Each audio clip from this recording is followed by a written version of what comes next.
Hi guys, I'm Shauni. and I'm Mondi, and we've been married for 12 lovely years. Yes, indeed. And today's topic, relationships. Are you a victim or a volunteer? But before we get started, guys, don't forget to hit that notification bell, and don't forget to subscribe. And we're going to talk about the topic at hand right after this intro. It's very Sound of Music.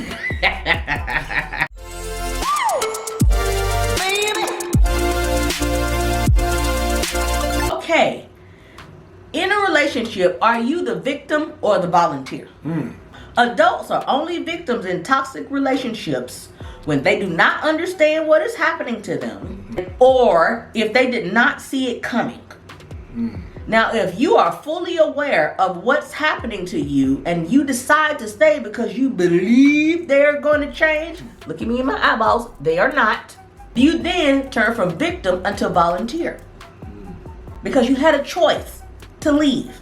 And if you keep volunteering for poor treatment, they're going to keep giving you that work. Believe me. So I guess what I'm hearing you say is that there's a point from where you are a victim, meaning you don't know what's happening, or you weren't aware of what's happening. But don't quite get it, or you didn't see it coming. Right. And so then there's a point from when you go from victim to volunteer. So is that a long line or is it a short line? No, it's just people. Listen, any reasonable thinking adult understands when they're starting to be ill-treated. At that point, you have to make a choice. Okay. To say, nah, I'm not going to do that with you. I'm out of here. Because ain't nobody forcing you to stay. That's your choice. Now, if you're in a situation where it has gotten crazy, take the chance and get on up out of there. What I would say is playing well. Playing discreetly and playing well. And your exit strategy. Because your life is worth living, and that is not it. Toxic and abusive people test your level of insecurity way before you know what they're doing. They'll do stuff like call you insecure to back you up off of them so they don't have to answer for their behavior. Criticize you and say, oh, you can't take a joke when they was not playing. Right. Or they'll do things like refuse to communicate with you until you do what they want, etc., etc. It keeps going. What they are doing is grooming you for abuse. They want to see how far they can go with you.